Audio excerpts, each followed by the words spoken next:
Good morning, everyone. We're going to go ahead and get started because we have quite a bit to cover. I want to make sure we have room for questions for everybody as well. So today we're going to touch on grow and engage using pay-per-click and social media ads to reach your audience. And for those of you who don't know us, I'm Amanda Sett, Creative Director and CEO at Rock, Paper, Scissors. And we are a branding and marketing firm that works with our clients to help them align their message and brand with their team, their community, and their audience. So they're speaking from one voice to achieve their vision and purpose. And we have been in business for over 30 years, so we've seen a lot of changing, done a lot of changing ourselves, including the last 12 months. And so one of the reasons we're bringing up this topic again is because people are on the internet. And so we want to make sure that we're really focused on how do you connect with people if everybody is online and still a little bit at home until we all get back out there again. So today joining us is our senior content marketer, Valerie Kinney. Good morning, everyone. We're glad that you joined us today. Before we dive into today's topic, we did want to give you the heads up that this is not just a presentation, it's a conversation. So if you have any questions or comments along the way, post those in the chat box down at the bottom of your Zoom screen, and then we'll go over them at the Q&A at the end of the presentation. And if you're listening after the live broadcast, post your questions and we will follow up with you as soon as we can. Excellent. So we're going to dive right into it then. So when you need to get more leads, it is really easy to get overwhelmed with the choices to connect with people. Do you advertise on Google? Do you run ads on Pandora or Hulu or Instagram? There are so many choices and so many salespeople who say they have the thing and promise overnight success. It's hard to know the best place to invest your money to get the highest return on your investment. So I want to walk you through a workflow that we like to work to help you make those decisions. And so it's 4 steps we use to make sure we're consistent with each one of our campaigns. And so I just want to kind of help understand the big process, which is going to help us start to make decisions on what do you start to work through. So first up, we need to determine our needs. So if we understand what our needs are, it's much easier to then decide what we do. And we'll go into a little bit more detail after we do this little summary piece of it. Then we're going to pick our ad type. Today, we're really just going to focus on pay-per-click and social media ads, the 2 most popular. They're very effective, very easy to set up, very easy to get a return on if it's the right choice for you. There are, of course, more, but we're going to keep this simple today. Then you're going to map your customer experience. We need to know what it's like for them because we don't get to see it as much in the digital world, but we need to know what that process is. And then finally, we establish baselines, we measure and report, and then throughout that process, we're making adjustments to make sure your campaign is doing what it needs to do. So step 1, before you start choosing anything, you have to determine what your needs are and you need to be clear about that. So you need to think about, do you need new leads now or do you want to nurture leads to maintain your flow? Maybe some people who have kind of been kicking the tire a little bit and haven't made a decision yet, or leads that were close to making a decision and you're going to work towards converting them. So those are the things you need to think about right now. Okay. So today's presentation, like Amanda said, there's a lot of digital media advertising options out there, but we're going to focus in on 2 of the most popular, pay-per-click and social media ads. So we're going to launch a poll real quick just to learn a little bit more about your experience with these ads. So I'm going to launch that right now. I'll give you guys a couple seconds to respond.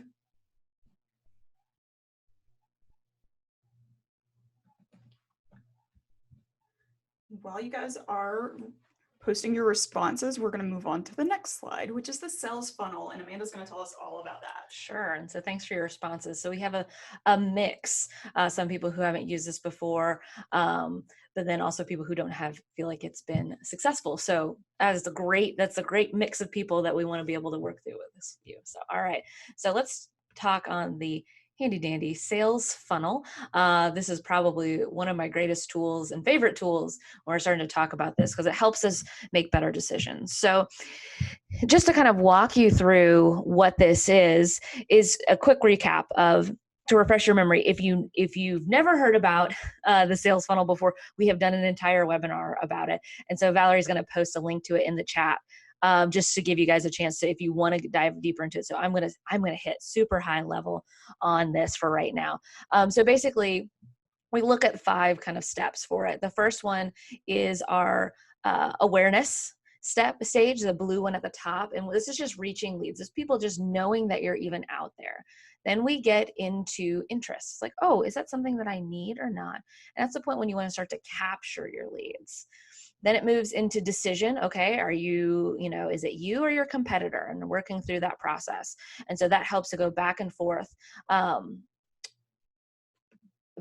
With it, that to help them make sure that they understand how you're different from your competitor. And the final one is converting. Now we throw this little U-shaped arrow in there because we need to talk about re-engagement. Once you have a customer, how do you run them back through that if you have new products or growing them? So those are the stages that we want to think about. And each one of those stages, people have different needs from information for you. If they're just trying to find out in that awareness who you are, that's a pretty broad thing of like, we sell shoes.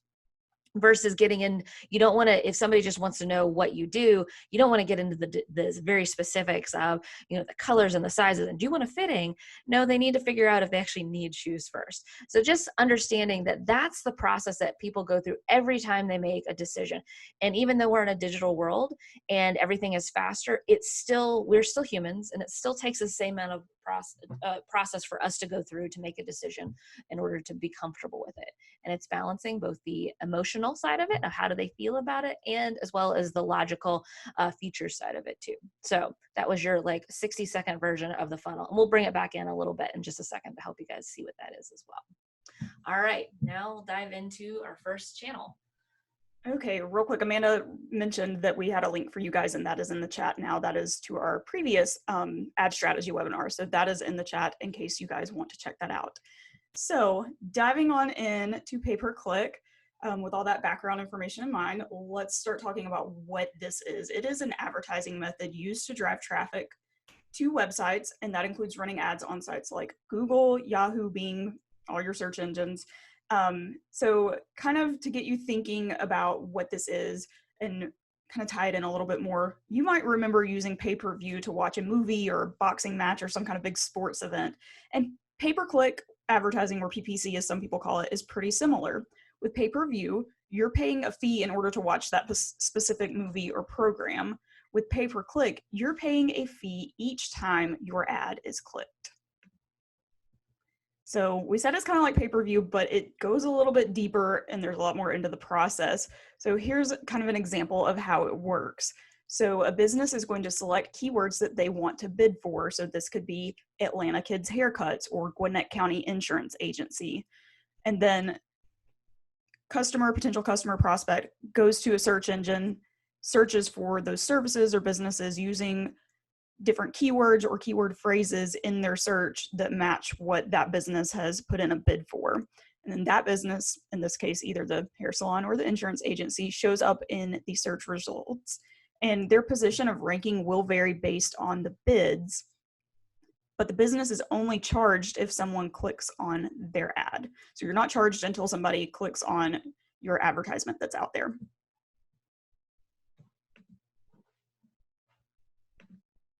All right, so I'm bringing my sales funnel back again. So now you know how to use the pay-per-click. Let's check in when to use a pay-per-click, and there's our funnel. So it is a good option if you want to convert a highly targeted audience who is lower in the funnel. So they already know of the service that you offer. It's also a great option when you're running a special offer or have information that's timely, because it's people who are basically ready to buy. And that's really the biggest thing to think about with pay-per-click. It's somebody who is, needs insurance or they need a haircut. This is not them just trying to figure out who's the best one out there. So they're further down that funnel. So they're kind of between interest and decision. And then another good reason to use pay-per-click is to test different messaging options to be able to compare your call to action success rates for longer running campaigns. So that's, you're paying for it, but it's a great way to kind of do a little bit of market research in that sense. So it's also worth considering if you're managing multiple locations and helping grow your search presence without adding a daily time commitment for creating custom content, saving you valuable time. It can also help you outperform your competitors if you're in a competitor heavy market, because additional funds make it easier to compete with other businesses in the area. And this can increase your market share and expand your reach. So that's another good reason to consider adding it into your mix. All right, so I want to get a little bit more advanced. Just want to throw some of this in here just for those who are familiar with it and not sure if it's worked or not. We want to touch base on how funds are spent, just to make sure it kind of makes sense.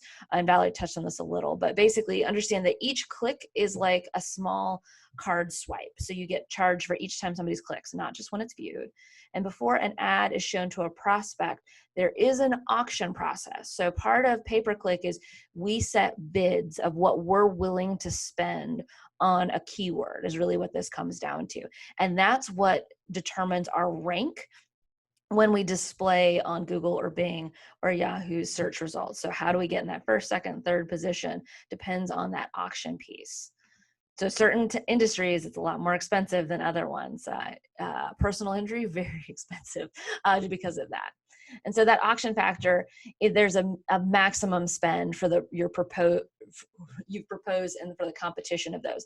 And so it's important to know that everybody's setting their own limits on those. So if you're always at that number 3 spot, you might want to look at increasing. So it means you're going to spend more per click, but you can still cap that budget. Let's say you're going to only spend $200 a month. So instead of spending $2 per click that you're getting, you might want to increase that bid to $250, and that'll get you in that placement so that you can convert them more. So don't want to get too detailed into it, but wanted you to understand what that prospect is or what that process is, so that you understand what we're going through when we launch a campaign of how do we start to make those adjustments? How do we make it effective? Because the whole goal is for you to have people walking into your business or signing on or whatever that conversion looks like in today's world. So, and with that, turning over to Valerie. All right, so we've kind of gone over that background, how it works, but this is what you need to get started if PPC is the route you are going to take. So first, you need to collect your background information. That includes how long you've been in business, any issues or problems or specifics that are relevant to your business and your business locations. Local competition, that's very important. You also want to think about your target market and gather that information. So you want to include the demographic information, probably household income, education levels, all those different things that you think about with that. You want to also think about the radius, so the distance from your location that you want to advertise out to. That might be a 20-mile radius, or it could be a 100-mile radius, whatever that is, depending on your business, your needs, and what you know about your audience. Also think about what you want to achieve, what are your goals with this campaign, and then you also want to think about your specific keywords. So it's that keyword or keyword phrases that you want to add to the campaign. All right, we are going to flip over to social media ads now. These are digital ads that are served to users on social media platforms like Facebook, Twitter, Instagram, LinkedIn. You've probably seen the little notation in Facebook or Instagram that says promoted or sponsored, and that's what these are. They can show up in other places as well, but that's the best example and the quickest one to give you right now. So one way to think about these type of ads is if you think about the billboards you see along the highway as you're driving home from work, you only have a few seconds to take in what it says as you pass by. And social media ads are kind of like a modern version of a billboard. People are scrolling through their news feeds and you only have a couple of seconds to capture their attention. Now, unlike billboards on the highway, you do have a chance to make the viewer stop and easily connect with what you have to offer. So if you think back to the sales funnel, social media ads and billboards are both great awareness tactics, because even if a viewer doesn't take immediate action on that ad, they might remember it later on and look up your business, your product, or your service. And of course, the nice thing about social media ads is that unlike being out on the highway and trying to read the billboard, people are at a halt unless they're in the car, but you really should not be driving and looking at your phone at the same time. So now let's talk about how these work. This starts to get a little bit creepy cool. Social media does some digging. They utilize user information to serve highly relevant advertisements, and that's all based on how the users are interacting within that platform, what kind of content they're interacting in, and that's how you start to get those ads in your news feeds. And then once ads are clicked, they drive more traffic to the landing page that you're directing someone to, so they can collect more information, act on a product, buy something, sign up for a service, whatever that call to action is, that helps them get over to your site, so then you can make that conversion. So when should you use social media ads? If you want to create brand awareness and increase your reach, if you want to attract new customers or remind existing customers, you can do that by using that visual appeal, having a really engaging graphic with your ad. If you want to target specific audiences with a certain message, you can do that. And then you can also use social media ads to retarget and engage interested consumers through remarketing tactics. So those are some instances in which case social media ads might be right for you. All right, so I want to touch on the top 3 reasons to use social media ads. So the first one is attract a wider audience. So focusing on increasing awareness. This is the moment at which you first catch a customer's attention and your prospect becomes aware of your business and what you offer. Second one is to retarget existing customers. So you want to re-engage your current customers on social media and help keep your business top of mind for those who are viewing your ads. And the third one is to learn more about your ideal customer. You learn more about your customer by the buying cycle, such as tracking the days of the week that have peak activity, the times that your customers are looking at it. So there's some really cool analytics side that we can look at that's not specific to just the ad itself. So we talked earlier about what you need to get started if you're going to run PPC, and now we're going to go through what you need to get started on social media ads. There are several things that are the same, but there are a few differences. So you need to have your location and your radius, so the distance from your business or organization, your physical location, that radius out that you want to advertise to. Again, you'll have your target market, so your demographics, household information, education level, that type of information. Local competitors, again, this is really important that you have those listed out so that whether you're running this yourself or you've got an agency or some other partner that's helping you, we're all on the same page on who the competition is. Then those keywords and keyword phrases, think about your tactics. So are you wanting to raise awareness? Are you wanting people to kind of reach people in that consideration stage? Or are you wanting to convert people? Then your Facebook page login credentials. So your agency, if you're working with one, can send an access request and they'll be able to set things up on the back end so that you're ready to go. And then your commitment of campaign length. We typically have people start with a 3-month campaign, just as like a baseline to get started with. All right, so seeing back to the funnel again. I love the funnel. As I mentioned before, you need to use a sales funnel as your guide. So think about your goals and where they are in the sales funnel in order to determine which channel will be most effective for you. So pay-per-click is usually going to fall in that lower level of the funnel because it's generally more effective for reaching people who are ready to buy, and the social media ads are better tactics for reaching people who might not already know about you. So that's the awareness side of it. But they can also be used for retargeting past customers as well with the social media one. So those are some just key things to be thinking about when we look at that. So I'm going to kind of want to tie this into any other campaigns. You want to do the same thing. And if you're talking to us, we'll obviously pull up our funnel and map it to that. But if you're talking to other media organizations, this is a good time to take it, to show them this and say, where does your type of ad connect with people? And that really helps you to make those determinations. And you're going to change around. There might be times when your business is like right now, we can't take any more leads. We're booked. So that would be the time to drop your pay-per-click and then lean into awareness so that you have the leads when you need them. So those are the things you're starting to think about when you're doing this. And a good media person should be able to tell you what point in the buying process they are connecting with people. And so that's a really important thing just to be thinking about. Those are the questions you would be asking so that you can make better decisions. I mean, I feel like it's one of the big challenges with marketing is we hear these people we have these solution and everybody's disappointed. It's because the conversation of how does this really affect my customer's buying choice isn't looped in. And you need to know that in order to understand that, because there's just so many marketing options out there today.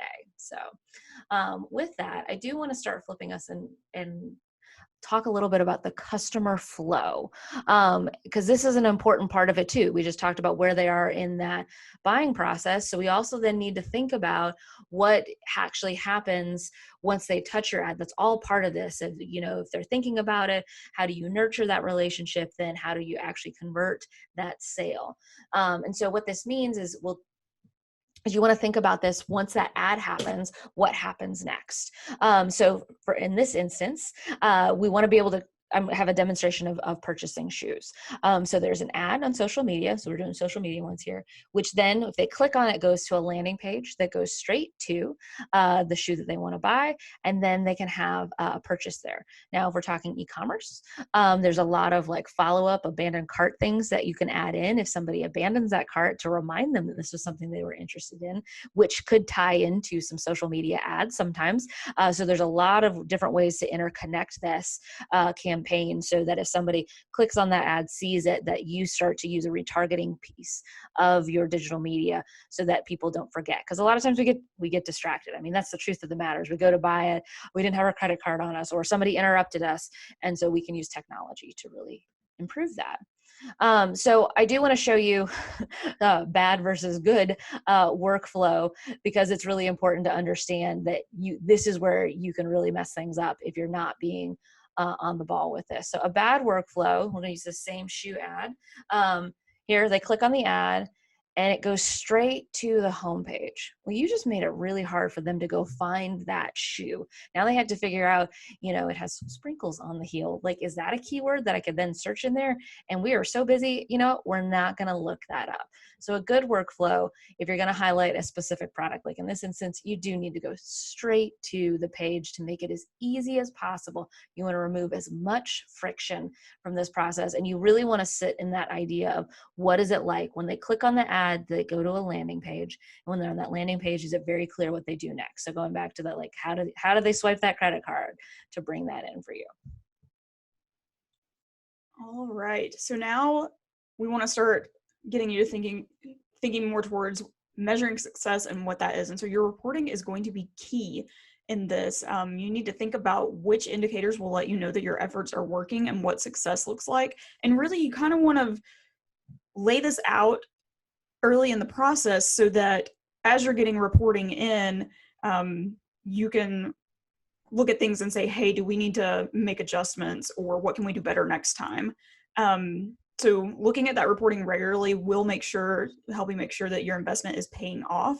Part of this means really knowing your business, but also seeing what others are doing.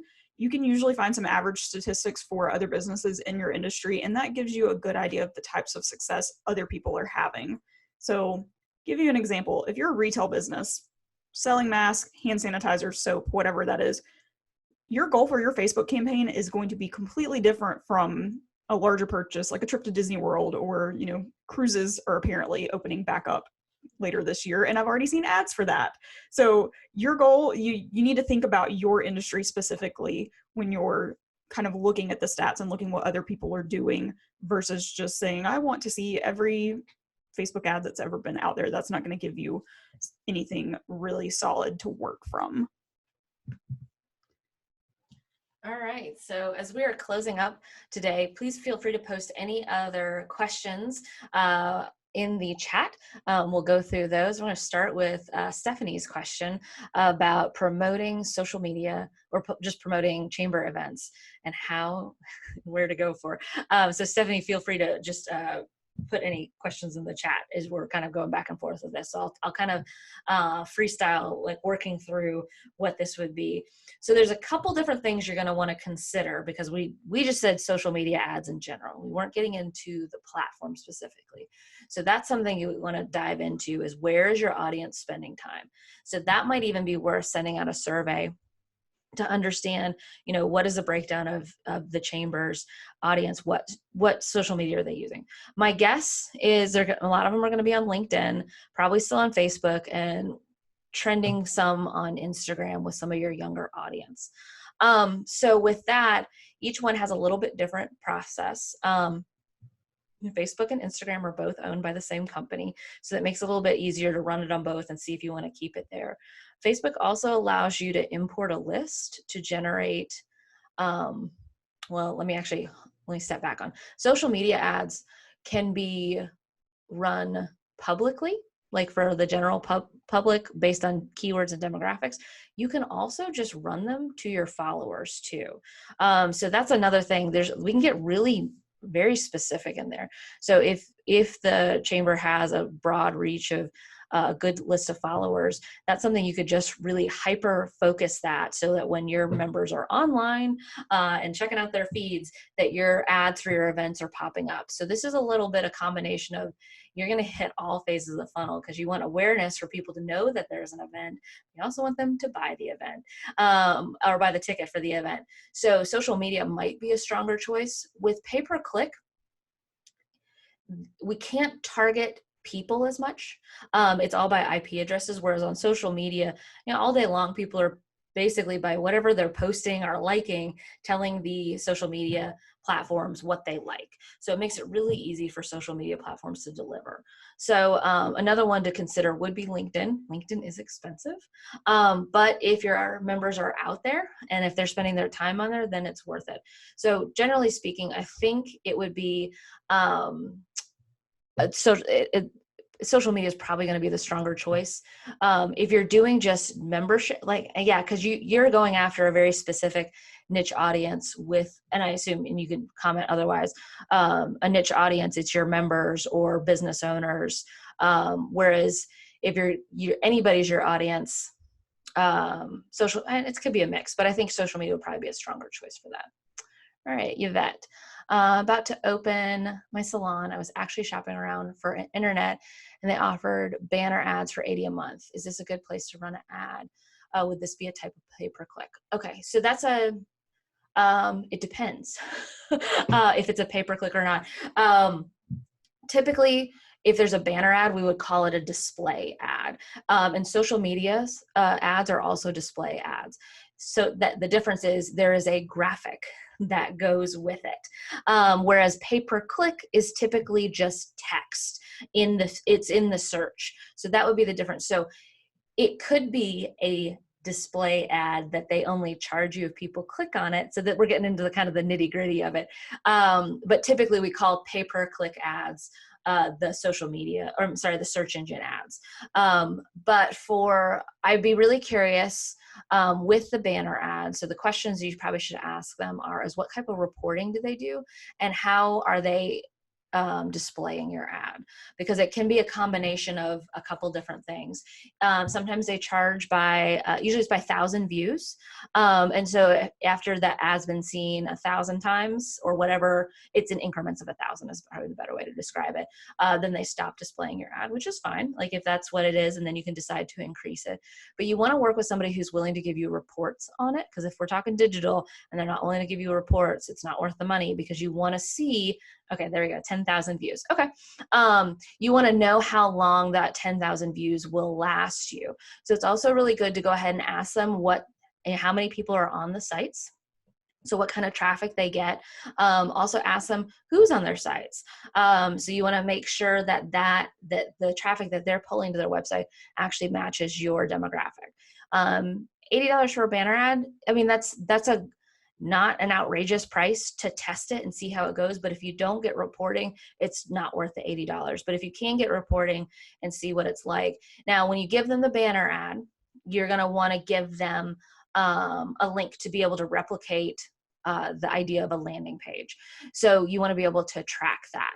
And so we can help you with that. So if you just reach out and do an ad request with that, we'll help you get set up whatever that tracking code is, because you want to be able to know that that's working. And that's a big thing. So we can see it on our end if something is working, because if we're sending them to a unique page, or probably in your case, we would set up a unique link that just goes to either, it can go to your book now page, or it could go to your web page. You can decide whatever that is, whatever makes the most sense. And that really depends on the message on the ad. Like, what are you saying? You're saying book an appointment now. If that's what the message in the ad is, then it should go straight to your booking page. So those are just some things you want to think through. That's why that customer experience is so important, of understanding what it's going to be like. Once again, otherwise you'd just be flushing $80 down the toilet, which is not too bad, but let me see. Yeah, so just ask them, and feel free to shoot that over to me as you're getting information from them to help you make decisions on that.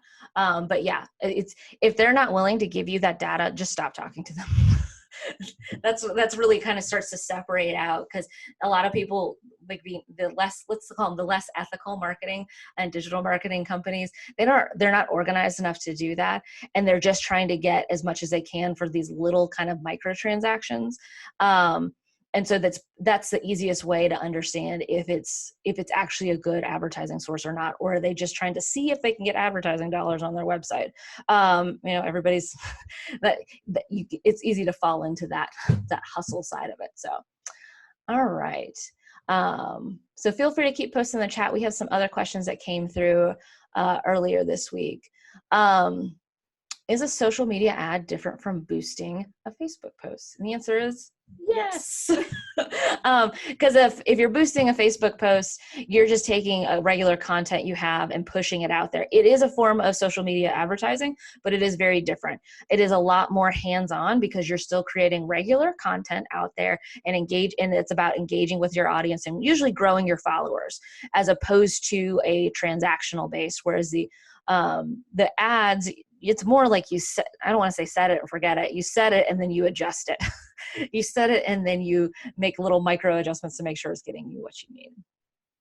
All right. Can I run a pay-per-click and social media ads at the same time, and will it cancel each other out? No. They're actually a really good complement to each other, so that you're nurturing people. If you do the social media ads, you're growing that awareness so that you can really convert the ones through the pay-per-click, so that you're building out your funnel. You have more people, because attrition's a real thing. People move. Some people just don't like what you do, and that's fine. They can go find somebody else, but you want to make sure you're replacing those customers. So there's a really good complementary process. So if you're doing a mix and you want to keep it simple, this is the typical mix we recommend. It always depends on each mix of things. So just like Stephanie from the chamber was talking about, I wouldn't really recommend pay-per-click because she has a membership based piece of that, and you want to really know who that ad is going to. So she would be one that I would say, nope, only do one. So that's why you have to be really aware of what's going on in your business. All right, and the final question I have, and we are just past the hour, but how do you know where my audience is within the funnel? Meaning, what if I go for pay-per-click, but at that point in time, would it be better for social media? Okay, so I'm trying to think of the best way to describe this. We don't, kind of the history of the sales funnel, I just want to touch on this a little bit. That awareness marketing, pre all this digital marketing, that used to be, advertising used to only be that top of that funnel. And the whole like interest, decision, and action was all handled by the sales team.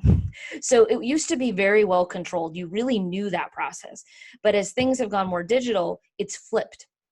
Our awareness, our interest, and decision are all online, and only the final action is being held by a sales team or a person typically. So that's a huge change in the way that we interact with our audience.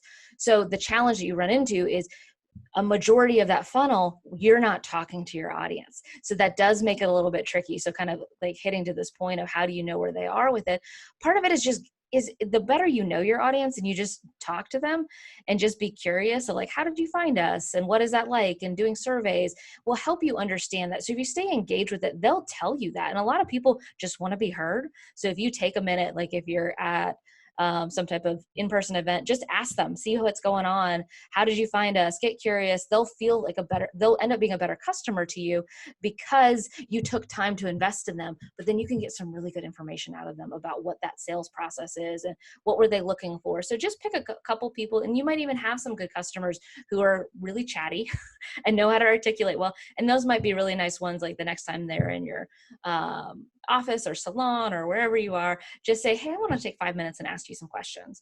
And it can go a long way. For some reason, we never feel like we can ask questions. We really just need to get over that. I'm saying that to myself as well. And so that's a big part of it. Just ask the questions we need to ask. So. All right. Thanks everyone for joining us today. All the great questions. We are going to send some follow-up emails.